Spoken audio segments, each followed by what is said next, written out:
External Operations. I want to thank you all for being here today as we introduce the next chapter of Spartan men's basketball. The format for today's press conference has Chancellor Frank Gilliam opening us up with some comments, and then he will introduce our Director of Athletics, Brian Mackin. Brian will make some remarks, and then he will introduce our new men's basketball coach. Before Coach makes his comments, there will be a photo opportunity here on the stage. Media, you will have the opportunity post-press conference to do a Q&A session with Coach, Chancellor, and Brian off stage to my right behind the black curtain. So, now let's begin our press conference. Please welcome to the podium, Chancellor Frank Gilliam. Thank you, Mike, and good morning. Thank you all for being here in wonderful Bodford Arena. It's great to be back here with another important announcement. On behalf of the entire university community, welcome to UNC Greensboro. Today is an exciting day for Spartan athletics and for everyone who cares about the future of basketball here in Greensboro. Now, athletics has long been part of the UNCG story. Our Spartan student athletes compete with passion, integrity, and pride across the Southern Conference. I might also say that they do very well in the classroom. I think a collective 3.5 or 6 or something like that. So we're very proud of that. But they also compete in athletics at the highest level. From conference championships to NCAA tournament appearances, Spartan teams have built a tradition defined by hard work, resilience, and a commitment to excellence. Men's basketball in particular has played an important role in that history. The energy inside this building in particular here on game nights is very exhilarating. It's the pride of our students. We're thrilled to see them at games, alumni, and the support of the Greensboro community. It all reflects how much men's basketball means to this university. I believe deeply in the power of athletics to unite a campus and a city. As a former D1 athlete myself, I understand the power. It's an inside joke between me and a couple people here. But I do really deeply believe in the power and the transformative power of intercollegiate athletics for both the student athletes, for the university, and for the community. It brings people together, it creates unforgettable moments, and it showcases the spirit and the determination that define UNCG. Today marks the beginning of a new chapter for our men's basketball program. Finding the right leader to guide that chapter is one of the most important responsibilities of our athletic department, and I'm grateful for the thoughtful and dedicated work that went into this search. I'm proud to introduce the person who leads that effort and who continues to move UNCG athletics forward with vision and integrity. Our Director of Athletics, please join me in welcoming Brian Mackin. Thank you, Chancellor. And good morning, everybody. It's a great day. Thank you for being here as we introduce our new men's basketball coach, Jerod Haase. I want to begin by thanking Chancellor Gilliam. His support, his continued support of UNCG athletics and his leadership to this university and his friendship mean a lot to me. Thank you. I also want to thank Jody Smith, Jennifer Aguilar, we call her Aggie. Their tireless work over the last week, greatly appreciated. Today is an important day for our department and for the continued momentum of Spartan basketball. When we began this search, we were very intentional about what we were looking for in our new coach. We established 3 criteria that were essential for the future of the program. First, we wanted someone with head coaching and assistant coaching experience at the highest levels of college basketball. Our goal is to compete for championships, continue to elevate our national profile. That requires a leader who understands what it takes to run a program, develop student athletes, and navigate the ever-evolving landscape of college athletics. Second, we wanted someone with a strong fundraising network and the ability to engage with supporters. College athletics today requires partnerships between coaches, alumni, donors, and community. Our next coach needed to understand the importance of building relationships and helping position this program for sustained success. Lastly, but probably most importantly, we wanted someone who fits the culture at UNCG. Someone that values integrity, academic success, player development, and building young men who represent the university with pride. Culture matters here, and the right leader had to reflect the values that make this institution so special. As we moved through the search, one candidate continued to stand out, Jerod Haase. He checked every box. How did Jerod get here? Jerod started his playing career at Cal Berkeley as a freshman. They reached the Sweet 16. They had a coaching change, so Jerod transferred to the University of Kansas under Roy Williams. He was a 3-year starter and achieved great success there. Kansas went 89-13 in his 3 years. They won 3 consecutive conference championships. Jerod earned Academic All-American twice and was co-captain his senior year. After his playing days, Jerod spent 4 years as an assistant coach under Coach Williams at Kansas. They went to 2 Final Fours. He followed Coach Williams to UNC for 9 seasons and had a success record of 80%. Multiple Final Four appearances and 2 national championships in 05 and 09. I was the athletic director at UAB in 2012, and I was searching for a basketball coach. I hired Jerod at UAB for his first head coaching job 14 years ago, and I had a little bit more hair than I have right now. At UAB, he was there 4 years. We won the Conference USA regular season 1 year. We won the Conference USA tournament 1 season. We went to both the NIT and the NCAA. When we played in the NCAA, we were a 14th seed. We played in 3rd seed Iowa State, and we won, advancing to the round of 32. From there, Jerod took the Stanford job, Stanford University, and was there 8 years. He graduated 100% of his student athletes that he recruited and sent many to the NBA. Following his time at Stanford, Jerod has worked as a color analyst for ESPN.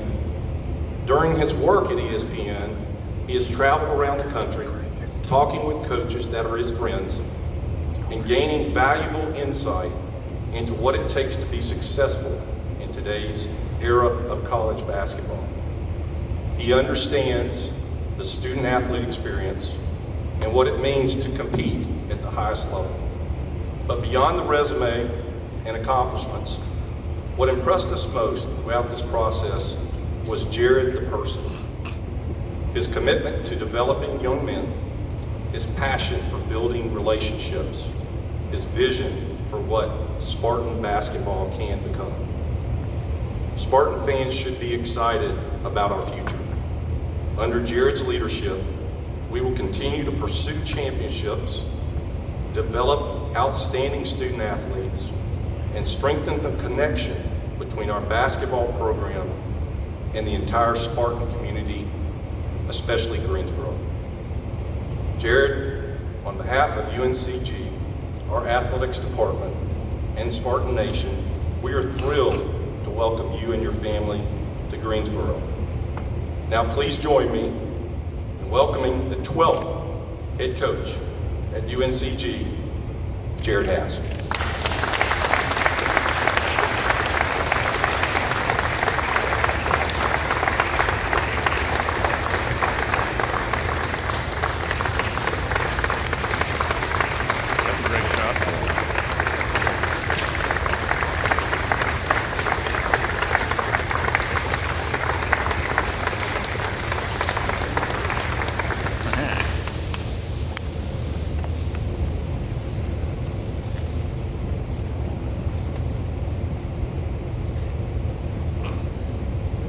Thank you for the introduction, and I'm thrilled and honored to be here. Chancellor, it was awesome. It has been awesome getting to know you and visiting with you. The passion for the university, but also for the knowledge of athletics and the knowledge of basketball shine through, and we're gonna have a lot of fun talking hoops and winning some games as well. And Brian, thank you very much for the opportunity. I've known Brian for a long time, and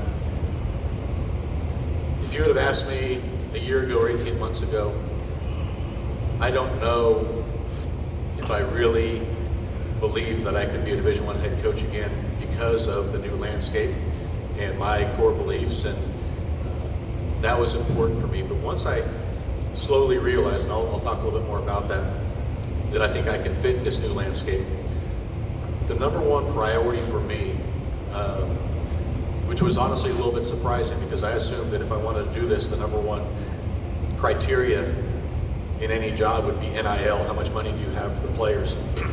And obviously that's still important, but the number one criteria for me clearly became the administration, and is there support, and are we in alignment in what we think we want to do with the basketball program? And that was clear here, that there's a great alignment with the Chancellor, with Brian, and I think I'll be able to fit into this department, this community, in a great way. My wife and kids are super excited. It's neat to have, obviously, support from home. My wife, Mindy, and my 3 kids, Gavin, Garrett, and Gabby. And not only are they supportive, I have a sophomore in high school, an 8th grade daughter, and then one in college. But for them at this time, and my wife as well, to be entrenched for 10 years in California, it's not just supportive, they are so excited to move back out here. And all 3 of my kids were actually born in North Carolina, so they've circled the country, and in some ways I feel like they're coming back home, maybe a home they don't totally remember, but it's going to be a home that I think they're going to absolutely love. The arena here, one of my priorities and one of my goals is, and Brian mentioned, get out in the community, the student community, the Greensboro community, the overall Spartan community, and do everything we possibly can to have a team that's going to engage, to have a staff that's going to engage, and I'm certainly going to do it, to do everything we can to get this arena to be the best home court advantage in the Southern Conference. And that's something I'm going to be very, very committed to working on. My journey to here has been, it's been a wild one. I've been, needless to say, very fortunate to play for Coach Williams in Kansas, and then spend 9 years at North Carolina, and as head coach, I've traveled all over the country, all over the world. Played a game in China. We played a game when I was an assistant in Carolina in 2011 on an aircraft carrier. I've had a lot of exciting and fun wins and some tough losses. And through this whole process, I feel like I've learned a ton. And my experience, I think, is something I can lean on. And it's going to be something I can really apply in this job to achieve the success we want. The reality also is, there is a new world of college athletics, and the players now have an ability to make money, the players have the ability to transfer, the players have really a lot of opportunities, and many of these opportunities are so wonderful, but it is a different world. There's no getting around that. The number one question I had to ask myself and then answer was, could I live in the world of the new world and still have the beliefs of the old traditional college athletics? And what I mean by that is, in the old world, Something that was talked about all the time was graduation rates, education. I was a two-time academic All-American. My mom was a teacher. My sister was a teacher, then principal. My best friend is a teacher, athletic director, and a coach. Fundamentally, education to me is a priority. This university is number one in upward mobility. This is an opportunity to grow for these student athletes. And I needed to be able to answer myself is that education can still be a priority. And if I didn't believe it was possible, I wouldn't have taken this job. I believe we can live in the new world, but still have the values of education. I believe in development of the student athlete. And development is not just getting in the gym and working on their crossover dribble and their jump shot. It's developing as people. One of the core things, my mission is to win games, and it's also to develop leaders. And you develop leaders, yes, by teaching them the ways of basketball and how to run a pick and roll. It's to develop them in the weight room. It's to develop them with sports psychology. It's to develop them with the education. It's to develop them with life lessons. And I believe the development is huge. And I remember back to when I was a player with Coach Williams, it's one of the reasons I got into coaching, because he helped develop me, and I take it as a challenge, as an honor to be able to try and do that for my student athletes. And then the last thing is the relationships. And this is, in talking to coaches over the last few years, there is a great deal of concern that relationships aren't what they used to be. You always hear the word transactional now, that players come and go and it's harder to build relationships. And I've had to answer this question in my mind: can I develop relationships with players? And I believe you can. I called Coach Williams 3 or 4 days ago, and he was with his wife at dinner and 2 other couples that he's very, very close with. And he said, at a fancy dinner, and he picked up the phone. He said, "Jerod, what's going on? I'm with my wife and my friends." And I said, "Coach, don't pick up the phone. I can call you. We can talk later. We'll do this later." And we ended up talking for a few minutes, and he hung up the phone. And I was kind of mad at him. I'm almost embarrassed. But his attitude was always players first. We take care of the student athlete. My door's always open. I remember as a player, I'd always walk in that door, and it was always open. If the staff was in there, they'd all leave so I could talk to them. The players always came first. And I believe that I've had that same attitude as a head coach, as I want my players. Doesn't mean they always like me, because through the process of development, okay, it's going to be a challenge at times. But my door is open. Communication is always open. I was actually at dinner about 3 weeks ago applying this process. I had 2 players, one actually from North Carolina. His name is Sasha Seymour, was a walk-on, and then played at Carolina, and then got into the grad school at Stanford. And I was with another player, Sam Beskin, and we were at dinner. And they were both sitting across from me, and I had my phone on the table, face up. I don't even know why. I was just sitting there. And we were talking, and I was engaging with them, and Sasha was talking. He looked at me, and he said, he continued his conversation, but he got very uncomfortable. I mean, he kept going, and he kind of looks over at Sam and nudges him, and then they keep talking, but they're both getting more and more uncomfortable. And then pretty soon they're like looking down and kind of nudging at my phone, and I looked down, and it was Coach Williams was calling me. And I looked at the phone, and I looked back at him. I said, "Continue." And they both were like, "It's Coach Williams. You better pick up the phone." And I did. And after the meeting, I called Coach Williams. But my attitude was, I'm with players. The players are going to come first. I hope Coach doesn't get mad at me, but I called him back afterwards. But there's an attitude that I'm going to do everything I possibly can for the players. We're going to work together. We're going to build a culture that we all believe in that's going to be representative of this university and this city. And we're going to work extremely hard. Wes Miller, when he was here, he and I are very, very close. And when he was here, he had this thing rolling at a high level. As I mentioned, we know that this is a different world right now, and maybe the blueprint that he had needs to be evolved a little bit, but I'll be able to lean on him and talk about some of the things he did. I do know that getting out in the community and building those relationships are going to be very, very important.